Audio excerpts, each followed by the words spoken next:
देख रहे भारत 24 बुलेटिन की शुरुआत करेंगे आज की सबसे बड़ी और अहम खबर के साथ। मनीष सिसोदिया को लेकर यह बड़ी खबर, राउज एवेन्यू कोर्ट में सिसोदिया की पेशी हो चुकी है और उसके बाद आज जो ईडी रिमांड पर फैसला आना था, राउज एवेन्यू कोर्ट ने उस फैसले को सुरक्षित रख लिया है। अब से थोड़ी ही देर बाद ईडी ये बताएगा कि 7 दिन की रिमांड जो ईडी ने बढ़ाने की मांग की है उस पर कोर्ट का फैसला क्या है, क्योंकि सिसोदिया ने रिमांड बढ़ाने का विरोध उनके वकील की तरफ से किया गया है और क्योंकि राउज एवेन्यू कोर्ट की तरफ से फैसला सुरक्षित है, अब से थोड़ी ही देर बाद ईडी रिमांड को लेकर फैसला आएगा। एक तरफ जो 7 दिन की रिमांड पहले थी उसी को एक्सटेंड करने की मांग ईडी की तरफ से की गई, यानी 7 दिन और रिमांड बढ़ाई जाए ताकि मनीष सिसोदिया से सवाल पूछे जा सके और इसी को लेकर राउज एवेन्यू कोर्ट ने फैसला सुरक्षित रखा।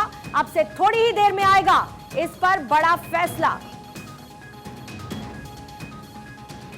और सीधा इस वक्त राउज एवेन्यू कोर्ट चलेंगे। सुमित मेरे सहयोगी इस पर और ज्यादा जानकारी के साथ इस वक्त जुड़ चुके हैं। सुमित, ये तो तय था कि सिसोदिया के वकील इसका विरोध करेंगे, लेकिन आधार क्या है? क्योंकि पहले ही रिमांड ईडी को दी जा चुकी थी, अब ईडी कह रहा है कि 7 दिन उसको और ज्यादा बढ़ाइए, तो राउज एवेन्यू कोर्ट में दलीलें क्या दी गई ईडी के पक्ष की तरफ से?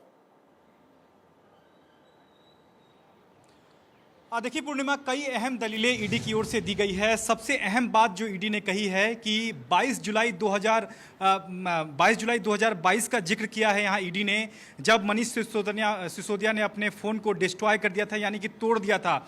और ईडी ने कोर्ट से ये कहा कि वो तारीख उसी दिन की है जब एलजी ने रिकमेंडेशन की थी सीबीआई जांच को लेकर, यानी कि सबूत को मिटाने की कोशिश बार बार सिसोदिया की ओर से की जा रही थी। लिहाजा 7 दिनों की और अधिक रिमांड की ज़रूरत है, ये आधार यहाँ ईडी की ओर से दिया गया है। तो निश्चित तौर पर ईडी ने कोर्ट से कहा कि समय को देखना चाहिए कि आखिरकार सिसोदिया ने उसी समय को क्यों चुना जब 22 जुलाई 2022 को राज्यपाल ने इस पूरे मामले की जांच जो है वो सीबीआई को सौंपने की जो है वो एक तरह से अनुशंसा की थी। तो ऐसे में उसी वक्त उन्होंने अपने मोबाइल को क्यों तोड़ा, ये इससे शक जो है वो काफ़ी जाहिर होता है।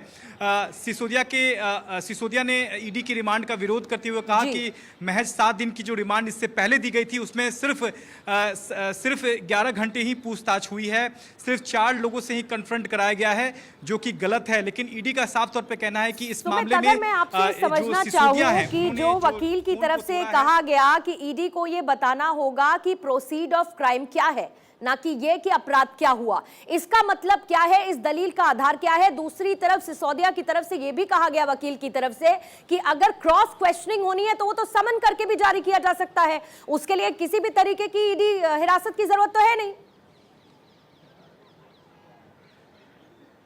निश्चित तौर पर देखिए, यहाँ सबसे अहम बात ईडी के सामने ये है कि आखिरकार जो फ़ोन तोड़ा गया है, क्योंकि आपको याद होगा कि सीबीआई भी इसी बात का जिक्र कर रही थी कि आखिरकार बार बार फ़ोन मांगने के बावजूद भी सिसोदिया उस फ़ोन को नहीं देना चाह रहे हैं। उन्होंने फ़ोन के साथ आखिरकार क्या किया, उन्होंने सबूत को डिस्ट्रॉय किया है, क्योंकि आपको याद होगा कि सीबीआई ने जो एफआईआर लॉन्च की है खासकर सिसोदिया पर, वो सबूत को मिटाने को लेकर की है। और यही आज ईडी ने भी इस मामले पर कोर्ट को रूबरू कराने की कोशिश की है कि 22 जुलाई को जो फ़ोन तोड़ दिया गया, यानी कि इस पूरे केस में मास्टरमाइंड जो है वो सिसोदिया है, उन्होंने अपने फ़ोन को तोड़कर सबूत को मिटाने की कोशिश की है। ऐसे में इस पार्ट पर हमें और भी पूछताछ करने की ज़रूरत है, लिहाजा 7 दिनों की और रिमांड की ज़रूरत है। हालांकि सिसोदिया ने खुद कोर्ट से कहा कि इस मामले में उन्हें फर्स्ट आवर में पूछताछ जो है वो नहीं की जाती है, आधे घंटे पूछताछ की जाती है, फिर बैठा दिया जाता है, फिर सेकेंड हाफ में भी कोई पूछताछ करने नहीं आता है। तो कई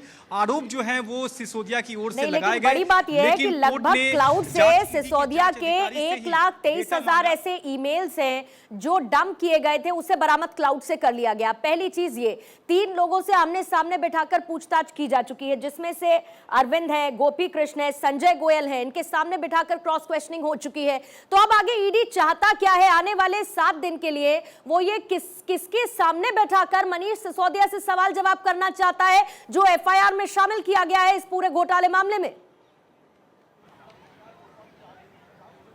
देखिए 4 लोगों से कन्फ्रंट कराया गया है सिसोदिया की और 11 घंटे की पूछताछ जो है वो की गई है, ये सिसोदिया के वकील ने कोर्ट को बताया। लेकिन ईडी ने कहा कि अभी इस मामले में जो सबूत मिटाने की कोशिश यहाँ सिसोदिया ने की है उस एंगल की जांच अभी करनी है। इसके लिए मनीष सिसोदिया से आगे भी पूछताछ करने की ज़रूरत है, क्योंकि आखिरकार मनीष सिसोदिया ने वो समय आखिरकार क्यों चुना जब एलजी ने सिफारिश सीबीआई जाँच की उसी दिन आखिरकार उन्होंने फ़ोन को डिस्ट्रॉय यानी कि क्यों तोड़ दिया। इससे साफ जाहिर होता है कि इस पूरे केस में मनीष सिसोदिया संलिप्त हैं, मास्टरमाइंड हैं और इन्होंने इस क्राइम को जो है वो रचा है। और कहीं ना कहीं जहां सीबीआई जहां तक कह रही थी इस पूरे मामले में कि यहां मुनाफा कमाने की कोशिश की गई है, उसी एंगल की जो जांच है वो ईडी जो है वो मनी लॉन्ड्रिंग के तौर पर करना चाह रही है।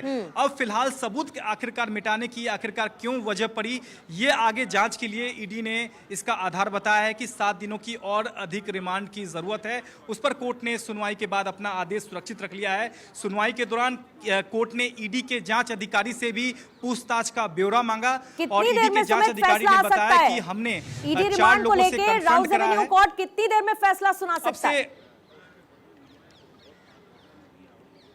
देखिए अब से करीब आधे घंटे के अंदर आदेश हमारे सामने होगा कि क्या 7 दिनों की ईडी ने जो रिमांड बढ़ाने की मांग की है उसमें से कोर्ट कितने दिनों की रिमांड देता है। क्योंकि अगर प्रोविजन की हम बात करें मनी लॉन्ड्रिंग मामले में या किसी मामले में 14 दिनों से अधिक रिमांड जो है वो नहीं मिलती है किसी आरोपी को, तो 7 दिनों की जो रिमांड है वो पहले ही मिल चुकी है सिसोदिया के लिए ईडी को और 7 दिनों की और रिमांड मांगी है। तो हो सकता है कि 4 दिनों की जो रिमांड है लेकिन सुमित जो सबसे बड़ी बात है अब ये कहना चाहिए कि ये जांच एजेंसीज है, जांच एजेंसीज की कार्रवाई क्या है उस पर कोई कैसे सवाल उठा सकता है। लेकिन जो सवाल उठ रहे हैं वो टाइमिंग पर सवाल उठ रहे हैं। पहले देखिए सीबीआई की इन्वेस्टिगेशन चलती है, उसके बाद ईडी की एंट्री होती है, हिरासत में होने पर जब बेल को लेकर फैसला आना है उससे पहले ईडी एक्शन में आती है। अब पिछले 24 घंटे में सीबीआई ने फिर एक जासूसी मामले को लेके सिसोदिया पर शिकंजा कसना शुरू कर दिया है। तो जाहिर बात तो ये है ना कि जब अरविंद केजरीवाल ये कहते हैं कि प्रधानमंत्री जी सिसोदिया को लंबी हिरासत में रखना चाहते हैं और ये तमाम कोशिशें उसके इर्द गिर्द घूमती हैं, तो इस टाइमिंग पर सवाल उठाते हुए राजनीति तो होना लाजमी होती है। निश्चित तौर पर देखिए यहाँ विपक्ष जो है वो टाइमिंग पर सवाल उठा रहा है, लेकिन यहाँ ईडी जो है कोर्ट के रूम के अंदर सिसोदिया को लेकर टाइमिंग पर सवाल उठा रही है कि आखिरकार सिसोदिया ने उस टाइमिंग को ही क्यों चुना जब एलजी ने सीबीआई जांच की सिफारिश शराब घोटाले मामले में की थी। 22 जुलाई का वक्त ईडी कोर्ट को बता रही है कि इस समय को कोर्ट समझे कि आखिरकार इसी समय सिसोदिया ने अपने फ़ोन को क्यों नष्ट किया। ये सबसे अहम बात है और यही जांच के दायरे में सिसोदिया आ जाते हैं, लिहाजा और पूछताछ करने की ज़रूरत है। तो विपक्ष जो है वो कोर्ट के बाहर जो है सीबीआई और ईडी जांच पर सवाल खड़ा कर रहा है, लेकिन कोर्ट रूम के अंदर यहाँ ईडी सिसोदिया पर सवाल खड़ा कर रही है कि आखिरकार वो टाइमिंग आखिरकार सिसोदिया ने क्यों चुना जब इस पूरे मामले की जो जाँच की सिफारिश सीबीआई को सौंपी गई थी। तो कहीं ना कहीं यहाँ सिसोदिया की मंशा पर ईडी यहाँ सवाल उठा रही है और कोर्ट के बाहर ईडी और सीबीआई की और जांच उसके बाद सिसोदिया के वकील काउंटर में ये कहते हैं कि बीते 7 दिन में सिर्फ 11 घंटे की पूछताछ हो पाई है और यही किया जा रहा है। ईडी की तरफ से समय बर्बाद किया जा रहा है, ना कि सही समय रहते हुए सवाल जवाब किए जा रहे हैं। सुमित, इस पर आप नजर बनाए रखिएगा क्योंकि जैसा कि आपने कहा कि आधे घंटे में यानी 3:30 बजे तक एक्सपेक्ट कर सकते हैं राउज एवेन्यू कोर्ट ये बताएगा कि ईडी ने जो 7 दिन की रिमांड मांगी है उस पर क्या फैसला वो देता है। उस पर आप भी नजर बनाए रखिएगा। आपके पास मैं लौटूंगी, फिलहाल के लिए आपका शुक्रिया।